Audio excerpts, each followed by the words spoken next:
dernier contre la Suède, 2-1. Et puis la dernière fois que la France avait encaissé 3 buts au Stade de France, ça remonte, c'est pas si loin que ça, c'est le 7 juin 2015, c'était contre la Belgique, une défaite, donc 4-3. Est-ce une défaite très inquiétante en vue du mondial? Sébastien me dit non, pas très inquiétante. Non. D'accord. Mais je suis prêt à défendre avec ardeur le fait que ce soit inquiétant. Inquiétant. Pas très inquiétant. Non, ok, très bien, ok. Si, c'est inquiétant. Ouais, non, très inquiétant.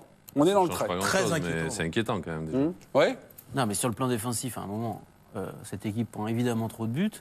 Elle manque aussi beaucoup de constance. Elle a du talent offensivement, on le savait. Mais évidemment que ce soir, elle a montré des failles dans le combat, dans la capacité à gérer un match sur 90 minutes et sur le plan défensif, qui ne lui permettrait pas d'être championne du monde, évidemment. Oh là là, oui. Donc c'est juste inquiétant, pas très inquiétant. Dans votre inventaire, moi, je suis très inquiet. Non, mais ce qui est préoccupant et qui... j'arrive pas à savoir quelle est la part de ce qui est significatif. C'est le grand écart entre cette première demi-heure. Allez, un peu... Oui, on c'est est ça. là, voilà, exactement. On est là, ouais. Et le reste du match. Mais vraiment, c'est le très grand écart. Et c'est ça qui me permet... J'arrive pas à savoir quoi penser de ce match. Cette équipe de France, elle nous en dit plus sur la première demi-heure, où franchement c'est un festival dans le mouvement, dans la vivacité du ballon, dans la prise en charge du jeu. Ou est-ce que quand elle est totalement absente, mais surtout en seconde période, parce qu'il y a encore une occasion en fin de première période avec Griezmann, c'est laquelle des deux? Moi j'ai envie de penser que c'est quand même la première. Donc je suis d'accord avec toi. C'est que sur les 35 premières mi-temps, moi je vois déjà des faiblesses. C'est-à-dire que Sidibé, qui est très actif, moi je le trouve faible défensivement déjà. Matuidi, je le trouve trop absent. Varane, je le trouve calamiteux dans l'attitude et sur les relances. Je suis d'accord. Donc je suis pas d'accord avec toi là-dessus. Je suis d'accord, mais il y a rien. Je veux dire, tu ne concèdes rien à ce moment-là. Tu es plus peut-être dans des petites négligences, dans des petites. Je suis d'accord avec toi. Moi, Varane, ça m'a rendu fou. On pourra en discuter. Mais malgré tout, ça reste quand même 30-35 premières très bonnes minutes. On est tous d'accord pour dire 30 premières minutes, peut-être, hormis peut-être Sébastien, sur certaines attitudes, il y avait quand même en général la qualité, une plénitude quand même, du mouvement, de l'agressivité. Il y avait derrière, t'as plus rien. Oui, mais c'est pour ça aussi que tu peux dire que peut-être, parce que ça semble facile en première mi-temps, parce que le deuxième but, on va en parler, collectivement, il est superbe. J'ai plus tellement envie de vous en parler. J'avais envie de faire une rubrique, mais là, ça passe pas. Inconsciemment aussi, peut-être que les joueurs à 2-0, et dans cette façon de marquer le deuxième but qui est superbe, il y a un petit peu de relâchement, il y a peut-être c'est un match amical, on régale au Stade de France 2-0 et ils se font punir, et c'est très bien qu'ils se fassent punir. On peut pas dire des trucs comme ça, moi. Je suis d'accord avec toi, mais il faut arrêter de dire des trucs comme ça. Je veux dire, on a eu 30 minutes. On a eu 30 minutes d'intéressant. Et après, on a 60 minutes.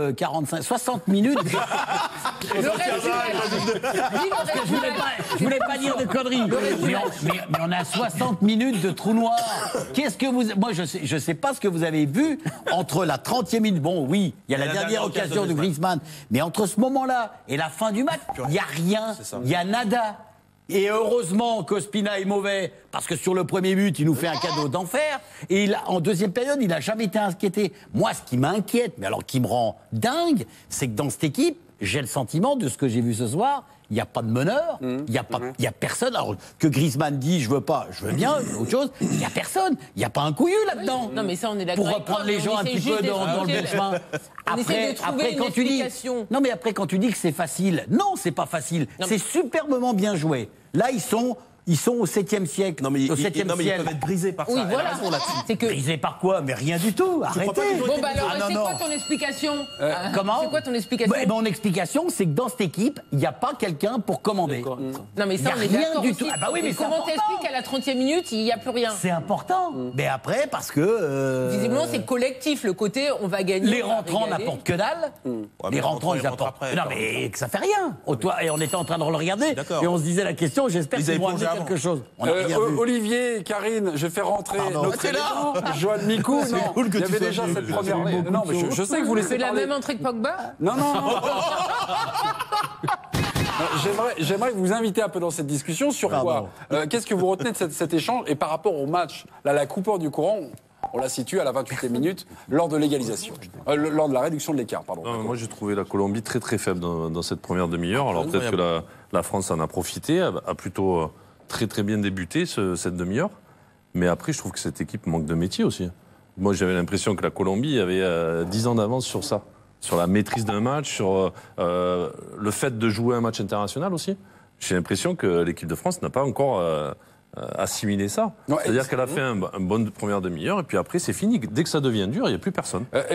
Sur le manque de maîtrise, est-ce qu'on peut avoir sur le manque de maîtrise, comment on acquiert de la maîtrise dans un match? Est-ce que c'est moi j'entends tout le temps. Non mais j'entends parler de jeunesse. Cette équipe elle est jeune, Mais les mecs ils jouent dans des clubs quand même. Et Umtiti il est jeune, il joue à Barcelone. Kanté il est jeune, il joue à Chelsea depuis 2 ans et il est meilleur joueur d'Angleterre. Donc il faut arrêter de parler que cette équipe est jeune. Ils sont moins jeunes à force. Comment? Oui, en plus. Parce que moi jeune ça veut rien dire. Les mecs Mbappé devient de moins en moins jeune. Pourtant il a 19 ans. Le fait de jouer de ces matchs de très haut niveau avec leur club, ça devient des joueurs quand même confirmés. En face, il n'y a pas des joueurs beaucoup plus vieux que nous. Mais par contre, les mecs, ils sont là, quoi. C'est-à-dire que quand il faut y aller, ils rentrent dedans. D'accord avec toi. Et puis certains, mais moins de talent que les nôtres. En plus. Parce que nous, on a du talent. En plus. Il ne faut pas l'oublier. Mais plus de tempérament. C'est ça qui est rageant. Après, on est dans le tempérament. Plus de caractère. Ça, c'est autre chose. Quelque part, et c'est vrai que on se gargarise peut-être avec notre talent, mais quelque chose un peu en valeur absolue, mais à ce niveau-là, dans des matchs où il va falloir, et à la Coupe du Monde, ça va être 10 fois pire, 100 fois pire. Et c'est là qu'au-delà du talent, parce que les matchs, ça va se régler au caractère, ça va se régler au mental. Et là-dessus, il y a une faillite maintenant. On peut pas tout remettre en cause non plus, parce que je veux dire, quand ils font un super match en Allemagne, on est plutôt à se dire que cette équipe, elle envoie du jeu et qu'elle est capable d'avoir le niveau international. Ils en prennent 2 quand même. Ouais, oui, mais ils en prennent 2. Mais les Allemands aussi, ils en prennent 2. T'as quelques absents du côté allemand aussi. Oui, il y avait beaucoup d'absents, c'est vrai. Et moi, je constate qu'ils en prennent trop. Ah non, mais ça, je suis d'accord. Après, on va revenir sur les cas individuels, mais il y a des gens qui ne progressent pas. Excusez-moi, mais il y a une constante. C'est une maille à l'endroit, une maille à l'envers. On allait d'un match à l'autre. On avait été plutôt emballé, vous allez me tomber dessus, mais après le 4-0 contre les Pays-Bas, quelques jours plus tard, Gadin contre le Luxembourg. T'es emballé quand tu passes à 11 contre 10 et 25 minutes. Quoi. Ouais, alors, j'ai un autre exemple. On prend un Gadin en Suède, enfin, ils prennent un Gadin en Suède, quand ils perdent, c'est ils. Et puis, quelques jours plus tard, donc, il y a un beau match, c'est le dernier match contre l'Angleterre. Il y a quand même une constante, c'est son inconstance. C'est son voilà. Tu l'as vu dans le match aujourd'hui. Et là, on l'a vu. Il y a du bien et du très mauvais. Est-ce qu'il y a une explication également, peut-être physique?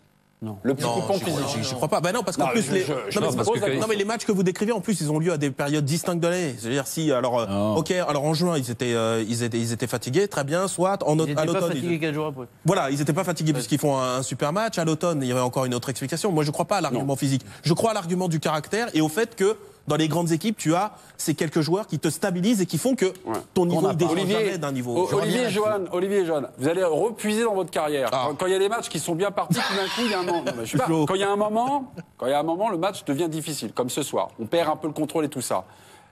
Qu'est-ce qu'on fait? C'est quoi le réflexe? C'est quoi le réflexe d'une équipe? Ce qu'on n'a pas vu ce soir. Déjà, on pose le ballon, tranquille. Il n'y a pas besoin de. On donne généralement à celui qui est techniquement et qui a d'habitude de gérer le jeu de l'équipe. On calme le jeu tranquillement. Là, on pourrait imaginer Griezmann pourrait calmer les jeux. Mais s'il veut pas le faire, c'est compliqué. Mais te calmer et ensuite, tu as un ou deux. Mais c'est ce que je répète toujours. Tu as un ou deux. Des aboyeurs, vous savez, des mecs qui sont là, des roquets, qui sont en train de vous expliquer, qui te reprennent, qui te calment, qui te disent les 3-4 mots qu'il faut. Il n'y a pas besoin d'un discours de 15 jours. Les 3-4 mots qu'il faut, il y en a certains des équipes. Et là, j'ai le sentiment que dans l'équipe de France, on n'a pas. Après, tu peux l'avoir aussi dans quelqu'un qui va rentrer un peu aussi dans l'adversaire. Aussi. Tu vois, qui va mettre un tampon, un deuxième tampon, et puis après, ça entraîne un petit peu tout le monde. Là, il n'y a ni l'un ni l'autre. Mais c'est souvent les mêmes. Oui, après, tu peux avoir différentes lignes du terrain. Mais moi, je te disais, après, le problème qu'il y a dans cette équipe, moi, je trouve que quand elle ne va pas, elle va vraiment pas. Non, mais t'as rien sur quoi t'appuyer. Non. C'est ça. Tu vois, en plus, ce qui est terrible ce soir, alors on a 2 télés. Oui. Ce qui est terrible ce soir, c'est qu'on regardait en même temps Allemagne-Espagne. C'est autre chose. Non, mais eux, au moins, même au-delà de la manière de jouer, ils ont des bases sur lesquelles ils peuvent s'appuyer quand ça va moins bien. Nous, quand ça va moins bien, je ne sais pas sur quoi on peut s'appuyer. En plus, tu as des joueurs qui vont pas très bien dans leur club et qu'on continue à mettre dans cette équipe. Donc, c'est compliqué d'avoir une ossature, une base Et après, il y a aussi, bon, on va en parler après, je pense, il y a le coach aussi qui à un moment donné, quand tu vois ta deuxième mi-temps...